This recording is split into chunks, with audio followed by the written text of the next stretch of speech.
No it don't! No it don't! Alright, so let's get cracking, guys. I want to go over word problems today. Oh, guys, wonderful. Word problems, or we call this related rates. Now, a lot of you have been working all this time, so you must know, how do we use this in real life? Why do we need derivatives and all that fancy stuff? And it goes back to something called applications. Applications. Okay. I'm going to start with a few applications, and I call these really easy. There's actually 3 types of word problem you'll be working with. The first type is easy type. And the easy type is when there's only one formula. One possible formula.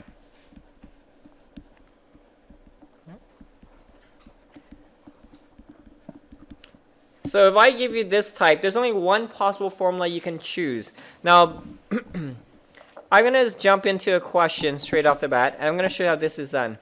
So it says, I'm going to take this question from your book. It says, air is being pumped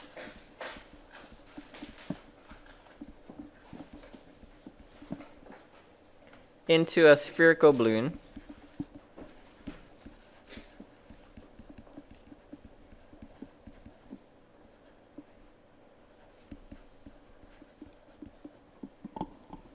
so that the volume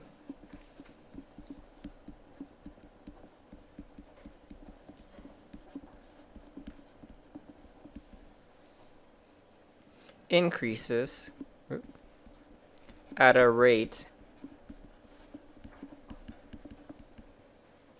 of 100 cm cube per second. How fast is the radius increasing when the diameter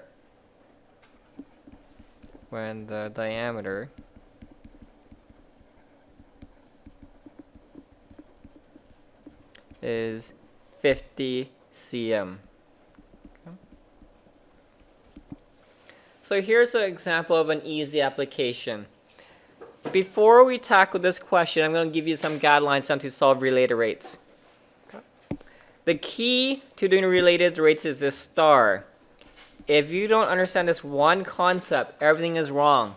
The key to doing all related rates is this. Everything is with respect to time. Is with respect. A lot of kids fail college, university because they don't understand that everything is with respect to time. Because everything is with respect to time. In all my questions before I give you, notice I'm going to give you a question like this. Y equals to, actually I'm going to do this. X squared plus y squared equals to 6. Classic exam question. Find dy dx. Go. So notice in this question, I'm asking you with respect to x. I'm going to pause it. Most of you should be at a stage where you can solve this just by looking at it. And what you did was you went 2x plus 2y, y prime equals to 6. The key I want you to focus on is this part right here. See, I'm doing 2y, y prime because I'm doing with respect to x. I'm going to change this question a bit. Well, let me solve this first. So I get y prime equals to negative x over y. That was easy because I did with respect to x. But I said in related rates, whether you get an A or not depends on this one statement right here. Everything is with respect to x. So now I want you to do the same question, but I'm going to twist it up a bit. What if I ask you dy over dt? Everything is with respect to time. What is the derivative of dy over dt? Trick. In this question, everything is with respect to t. Now some of you must know, where's t here? There's no t here, guys. So we're going to treat this as, here's how we're going to treat this, as 2x, be careful about this part, x prime. Because notice I'm using the derivative with respect to t, therefore x now really becomes x prime. Plus 2y, y prime equals to 0. Go ahead, you can solve this now. Because see, in this case, with respect to t means for every t, that means we're going to treat it as what we did x before. But because there's no t, we treat every variable as a y thing. Same concept. So now if I solve this, you should have y prime equals to negative x prime over y. That's the key. We're going to take this concept that I just did and we're going to apply it to this. I call this question easy. Now before I start, so let's write a few key things down. In order for you to understand this, the first thing you're going to do is how to solve related rates. How to solve related rates. And this is the exact same thing I do when I work with this question. Related rates. Related rates.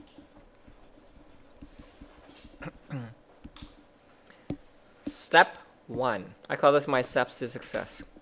Steps to success. 1. Write down all the information given.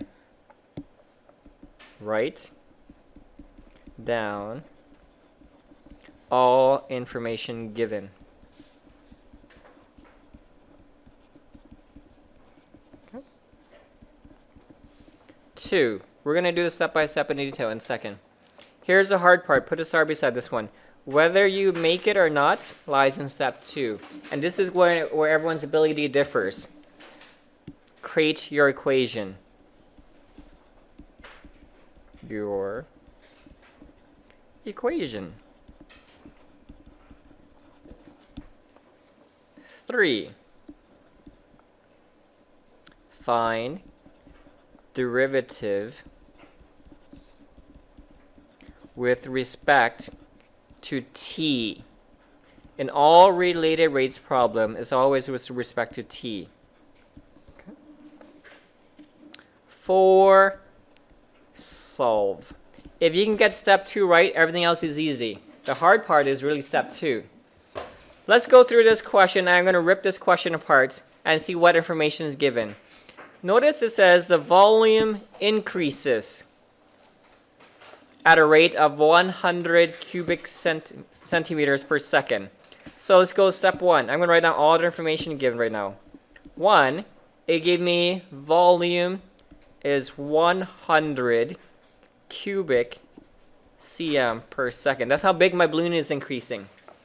But there's an error with this. It's in reality, it's not V that equals to 100 cubic centimeters per second. What is it?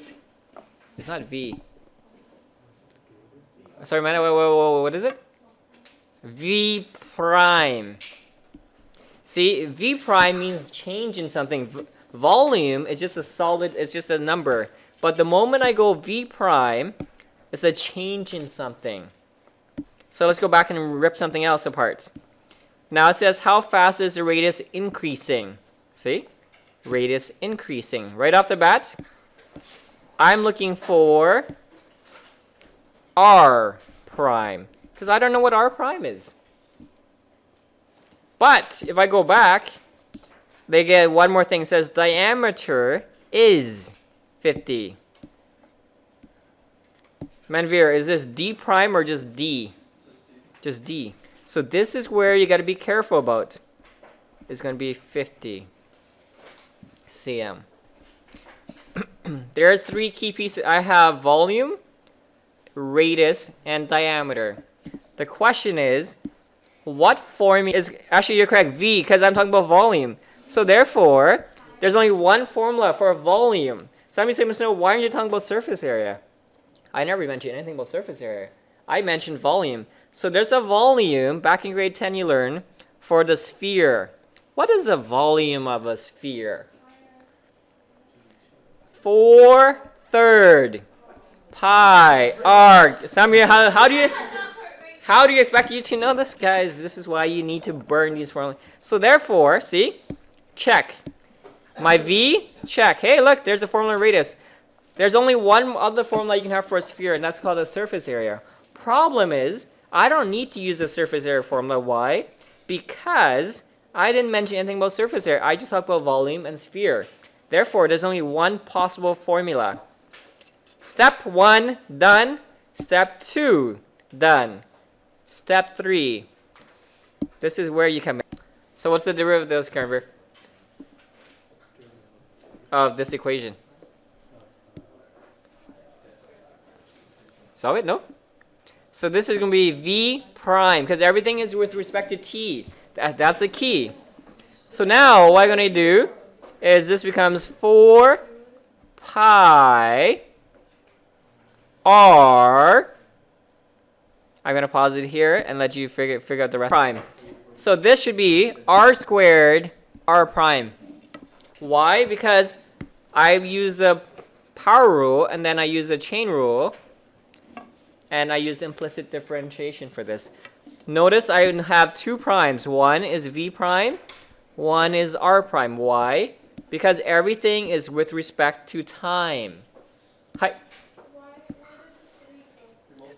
I multiply the 3 in front and it cancels out. So guys, do the next one on your own. I'm solving because the question says, how fast is the radius increasing? So therefore, that's an r prime. So now, would you agree that r prime equals to v prime over 4 pi r squared? Take a minute, solve this question. So now, once I have this, hey, all I have to really do is sub it in. I know v prime is equal to 100 over 4 pi. Be careful, some students know, what is r? Well, r really is 25 cm. Because I'm given the diameter, therefore r has to be 25. 25 squared. Punch in your calculator, solve it. Right now I'm going to grab your calculator out, solve it. But if you do, you should have 1 over 25 pi.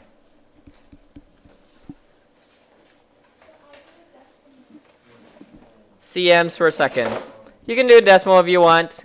See, notice my unit. My unit has time involved in it. That's why this is called centimeters per second. Hi. You say, I say, we eat. I hope that answers your question. See, in this type of question, it's easy. Because why? There's only one possible formula for you to do. All you have to do is write down the information, take the derivative, we're done. What if I give you a scenario where there's multiple choices? Hi. How did you get that fraction? How do you get this fraction? Would you agree this really becomes 100 now over 4 times 25 times 25 pi? 4 times 25 is 100, agree? So it's be 100 over 100 times 25. Oops, that should be a 5 there. Pi. That gives you 1 over 25 pi. That's all. What if I give you a scenario where there's multiple outcomes? Because really in this one I talk about formula, bam, we're done, easy, life goes on. What if I give you this question where it's a bit more challenging? And this is where your supernode question comes for today. Good luck. Every one of you know the formula. That's all I'm going to say. It's a formula. That's your hint. Every one of you know this formula. It says a ladder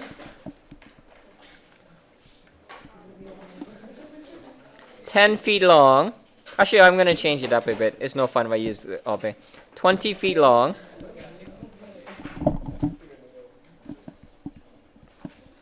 Rest against a wall.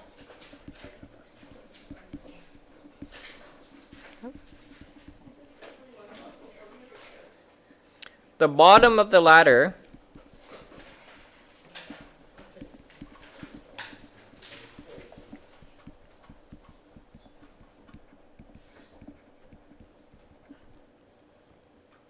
slides away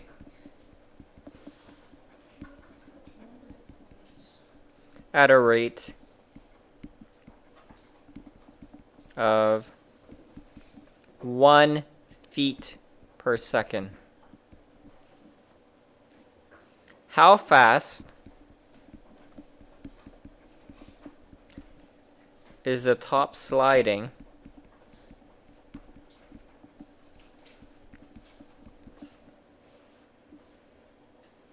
when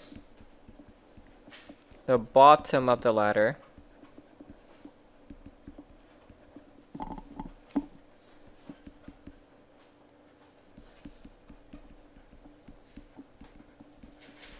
is 10 feet away from the wall.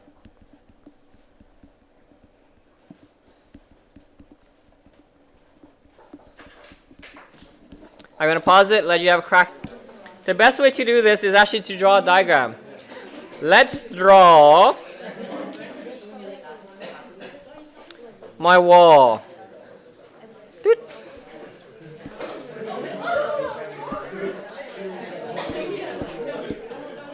Here's my wall. I have a ladder leaning against the wall. Doot. Here's my ladder. It leans against the wall. Okay. Now this ladder has a base of the ladder, which is, I don't know how, which is somewhere along the wall. Here's the base of the ladder. Here's my ladder. It says the ladder is 20 feet. So again, I'm just going to write down a few key things for you. This is 20 feet. Rest against the wall. The bottom of the ladder slides away at a rate of 1 feet per second. So in other words, this length is changing at a rate of 1 feet per second. So in other words, that's going to change. We'll call this X and we'll call this Y, because that's what it is. So really it says the bottom of the ladder slides away at a rate of 1 feet per second. So X prime equals to 1 feet per second. How do you know it's X prime? Well, here's the reason why. Because it's a rate in change with respect to time. Now, what they're asking you is, how fast is the top sliding? If the top is sliding, well, that's really going to be Y prime. Because that's what it is really. They want to know how fast is this changing. When the bottom ladder is 10, so this is 10 feet. The bottom of the ladder is 10. So when I refer to bottom ladder, what I'm really referring to is X, which is 10 feet. What is a formula that you are going to use to solve this? Soraya. X squared plus Y squared equals to Y prime. Oh, whoa. I was about to compliment you, but I take it all back. Not equal to Y prime. Here is a crucial part right here. No, what is it equal to? Not 0.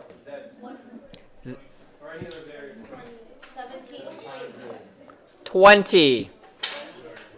Now, some of you say, Miss O, can I use Z squared or A squared? The answer is yes and no.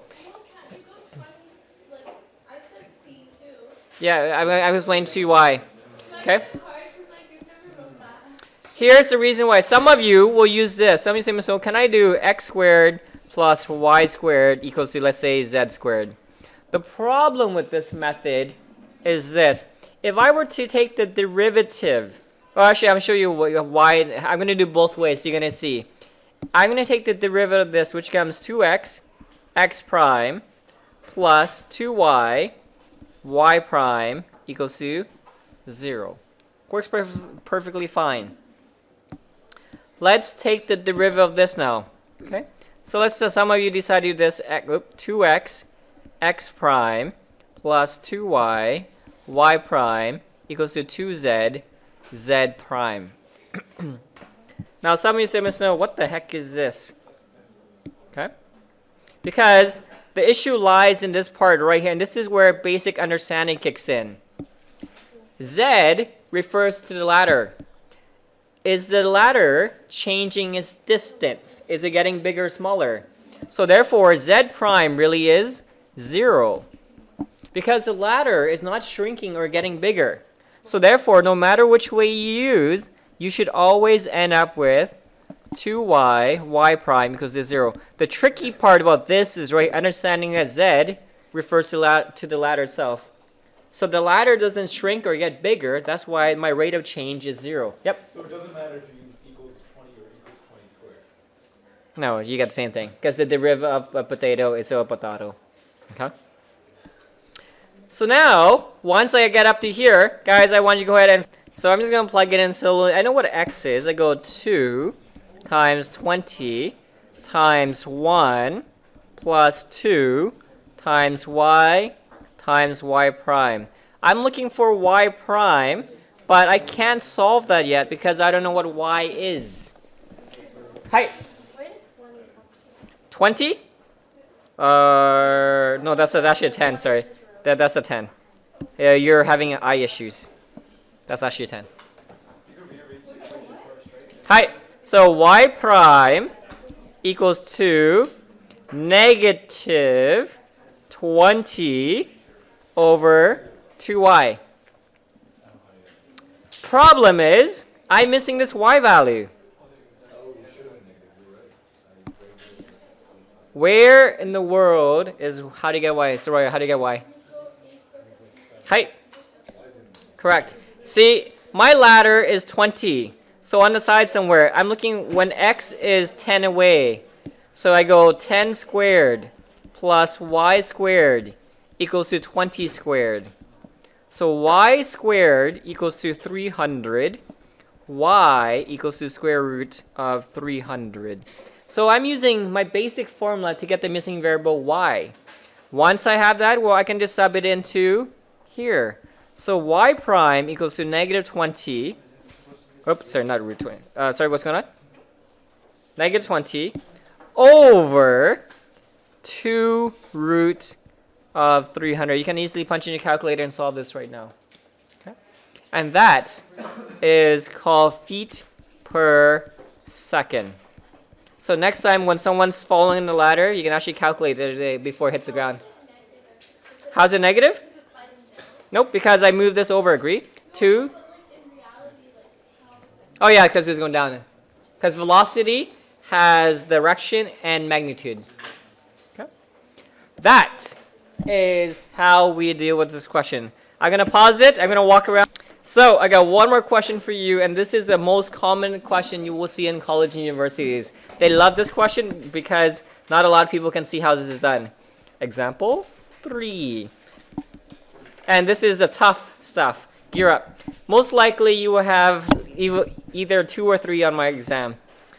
And it says this. A man walks. Again, I'm just going to copy this question from your book. So when you actually go look it back later, you understand how it's done. Along a path.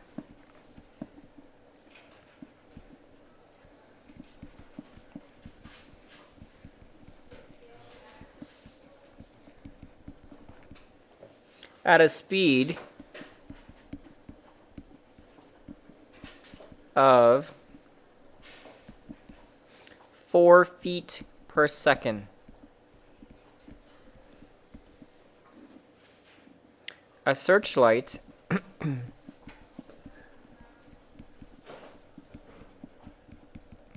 is located on the ground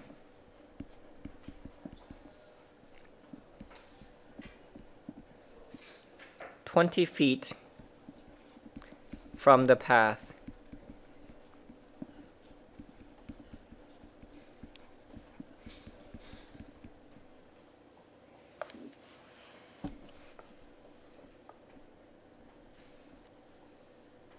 At what rate is the searchlight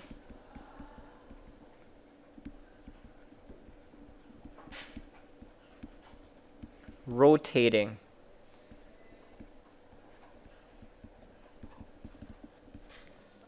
When the man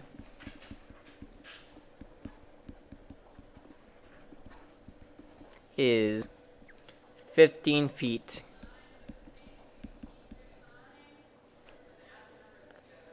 from the point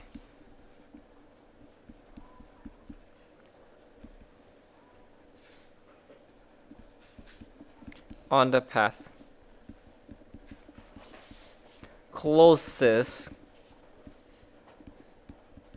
to the light. This is the standard question. Everyone in college and university must be exposed to this question. It's almost guaranteed. The question why is it so tricky is because we're talking not a velocity in terms of speed for distance anymore, but we're talking about at what rate is the searchlight rotating. That's where the issue lies.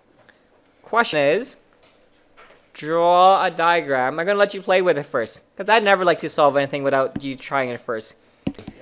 So I'm going to draw the diagram, and maybe it's going to help you out a bit. So let's draw a straight path. Here you are. So there's this guy. He's just walking along, and you probably see the searchlight on during nighttime when you're walking to the Scott Road station. Okay? A searchlight, if you think about it, is like a street lamp with a light that rotates. And there's going to be another light somewhere here. There's a light source. We'll call this my light source. Light. Okay. So here's a searchlight. This searchlight, they said, is going to be 20 feet away from this thing. So we're going to call this, from here to here, is literally 20 feet. And we're going to assume this is going to be perpendicular from the path. That's the biggest assumption right there. So this guy is going to walk along, and as he walks along, this light scans left and right. It follows him. Wherever he goes, the light follows. So therefore, he's here. So this light will always be focused on him. It's like those security prison break movies. When you run, there's this light that keeps on following you. Same concept. The question is, what is the formula going to be? I'm going to give you another hint. Here is going to be x. So they're asking for the rate of rotation. What formula are you going to use? Anyone know that? No, it's actually a grade 10 formula. Which one? Pythagoras theorem. Nope. Because Pythagoras theorem does involve angles. See, I want an angle because I'm asking for rotation. You use sine, cosine. It is, but you're missing one key thing. Mr. No, if he's 15 feet from the point closest to the light, shouldn't that x be 15? Ah, this is going to be 15, correct. But the question is, but for now I'm just going to leave it as x for now. So x is indeed 15. But the key thing is, what formula are you going to use? Because if I think about it, I have to use an angle. So I'm going to use theta. So this light is really called theta. Because this angle right here is changing every single time as he walks. What formula is it that has theta and that involves these? Sine, no. Tan. Oh, but you didn't say tan. Well, you just said apple and I said potato. X over 20 equals to tan theta. I'm going to explain to you why. See, I want to know this angle because it's rotating. And I'm given this diagram, x, and this is 20 feet. Some of you say, Mr. Why isn't this a value of y? You could use y. Problem is my searchlight is stationary. So this 20 will always be 20. There will never be a change. This searchlight is not moving. The position is not moving. It's just the angle that's moving. So now, go ahead and finish this question for me. All right, so let's take the derivative of this. The derivative of this is going to be 1 over 20 x prime. Or you can write down x prime over 20 equals to. It is, 'cause no matter what you do, it's the same thing. Because you go 20x over 400, it's the same thing as saying x over 20. What's the derivative of tan theta? Secant squared theta times theta prime. Don't forget your theta prime. I got up to here. So what I'm looking for, really, I'm looking for theta prime. In order for me to get theta prime, I need to know, well, I know what x prime is. X prime says right here, the man walks at 4 feet per second. That's x prime. So I can rewrite this as 1 over 20 times 4 equals to secant squared theta times theta prime. I'm missing something. I can't solve this yet because I'm missing one more key piece of information. Theta. Guys, figure out what theta is on your own. And I'm going to pause it. So let's go back to my original question. X over 20 equals to tan theta. What I got to do first is really I got to solve for theta. So I go 15 over 20 equals to tan theta. Theta equals to 36.8 degrees. I just punch it in. Sorry, 36.9 degrees.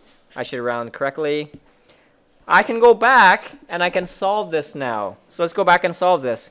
So that gives you 1 over 5 equals to secant squared 36.9 theta prime. Theta prime equals to, so I'm going to isolate for theta prime. 1 over 5 times secant squared 36.9. Guys, punch in your calculator. Some students know my calculator doesn't have a secant. It's true, most calculators don't have secant. Figure out what secant really is. See, so this in reality, the secant squared really is 1 over cos squared.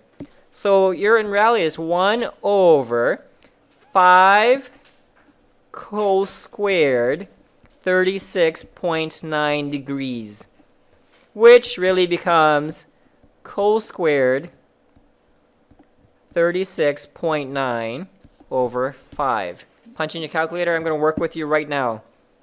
So let's clear all this stuff out. I had to go cos. Cos. 36.9 cos times exact same thing, so I'm going to square that. Then I'm going to divide that by 5. Drum rolls, and you should have 0.128. So this is rotating at 0.128 degrees per second.